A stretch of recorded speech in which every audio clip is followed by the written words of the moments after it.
রাহুতার বাসিন্দা তোষ গড়গড়ির বাড়িতে দুষ্কৃতী হামলা।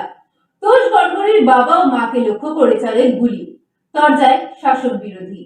জগদ্দল বিধানসভার অন্তর্গত ভাটপাড়া পুরসভার 28 নম্বর ওয়ার্ডের বাসিন্দা তোষ গড়গড়ির বাড়িতে গুলি চালানোর ঘটনায় আতঙ্ক ছড়ালো শ্যামনগর রাহুতা এলাকায়।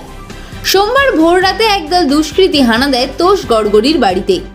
সেই মুহূর্তে বাড়িতে ছিলেন না তোষ গড়গড়ি। বাড়ির সামনে চিৎকার চেঁচামেচি শুনে বাড়ি থেকে বেরিয়ে আসেন তোষ গড়গড়ির বাবা এবং মা।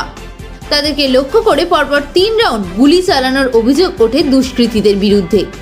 গুলি চালানোর ঘটনায় অত্যন্ত আতঙ্কিত হয়ে রয়েছেন তোষ গড়গড়ির পরিবার। তবে কী কারণে গুলি চালানোর ঘটনা ঘটল তা খতিয়ে দেখছে জগদ্দল থানার পুলিশ। ব্যারাকপুর জেলার বিজেপি সভাপতি মনোজ ব্যানার্জি বলেন, শিল্পাঞ্চলে আইন শৃঙ্খলা বলে কিছু নেই, পুলিশ নির্বিকার হয়ে রয়েছে। তৃণমূল কাউন্সিলর সুকেশ বিশ্বাস বলেন, পুলিশ ঘটনা তদন্ত করছে, খুব শীঘ্রই দোষী ধরা পড়বে।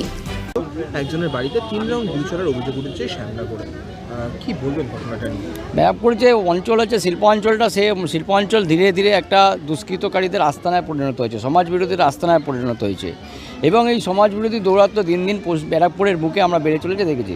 শুধু গতকালকে এখানে গুলি চলেছে না, আমাদের সদরবাজার অঞ্চল ব্যারাকপুর ক্যান্টনমেন্ট এলাকাতেও একজন ব্যবসায়ী, তাকে একদল দুষ্কৃতিকারী তাকে আঘাত করেছে, তোলাছে, তাকে আঘাত করেছে। তো এরকম ঘটনা দেখেছি, আমরা দেখেছি আনন্দপুরি অঞ্চলে যে দিনে দুপুরে সোনার দোকানে ডাকাতি হয়েছে এবং হত্যা করেছে। এই ঘটনা দিন দিন বেড়ে চলেছে, বোমাবাজি, সন্ত্রাস, লুট, তোলাবাজি, এগুলো দিন দিন বেড়ে চলেছে।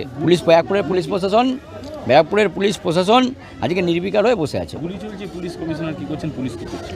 পুলিশ নির্বিকার হয়ে বসে আছে। পুলিশের একটাই কাজ হয়েছে, বিজেপি ভারতীয় জনতা পার্টির যে সমস্ত নেতাকর্মী আছে তাদেরকে মিথ্যা মামলা জড়ানো ছাড়া এবং ভারতীয় জনতা পার্টির কার্যকলাপকে আটকানো ছাড়া পুলিশ প্রশাসনের বর্তমানে কোনো কাজ নেই। তারা দুষ্কৃতকারীদেরকে তৃণমূল কংগ্রেসের যে মদতপুষ্ট দুষ্কৃতকারী তাদেরকে আজকে মদত দেওয়ার চেষ্টা করছে। কমিশনার পুলিশের কাছে কি আরেকবার দ্বারস্থ হবেন আপনারা, যেরকম আগে হয়েছে? কমিশনের কাছে আমরা বারবার দ্বারস্থ হয়েছি, বারবার বলেছি, কিন্তু তারা পুলিশের আজকে তৃণমূল কংগ্রেসের একটা মোর্চা বা পরিণত হয়েছে। তো সুতরাং স্বাভাবিক আছে, আর তাদের কাছে বলার মতন আমাদের জায়গা কিছু নেই। আমরা এবারে যে সমস্ত আমাদের কেন্দ্রীয় স্বরাষ্ট্রমন্ত্রীর কাছে আমি বিষয়ে রিপোর্ট জানাবো।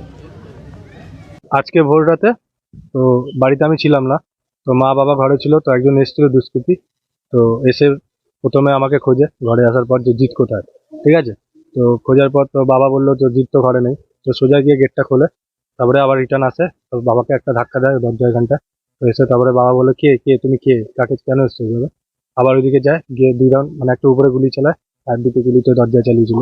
তো চালানোর পর তো বাবা দেখেছে যে মুখটা গোল গাল, নাটা করে, বেশি লম্বাও না, ঠিক আছে, একটু হালকা চেহারা স্বাস্থ্য ছিল, তো ওটা দেখে চিহ্নিত হয়েছিল। এর আগেও আমার বাড়িতে এসেছিল রণ সরকার হচ্ছে আজ থেকে মানে 2020 সালে একবার আমার সঙ্গে ঝামেলা হয়েছিল, আমার বাড়িতে এসেই গুলি চালিয়ে গেছিল। এবার কি রিজনে চালিয়েছিল সেটা জানি না, তখনও বিজেপি করতো, ঠিক আছে, তো আমি তখন তৃণমূল করতাম, তো আমাকে এই জন্য জোর জবরদস্তি করা হয়েছিল, তো আমি তৃণমূলেই ছিলাম। তো তখন যে ঝামেলাটা হয়েছিল ওর জন্য আমি একটা এফআইআর করেছিলাম জগদ্দল থানায়। তো তখন যা কেস হয়েছিল ওই কেসটা তোলার জন্য মাঝে আমাকে আবার রাস্তা ধরে ঠেট করেছে, রেল কোয়ার্টারে দাঁড়িয়ে ঠেট করেছে।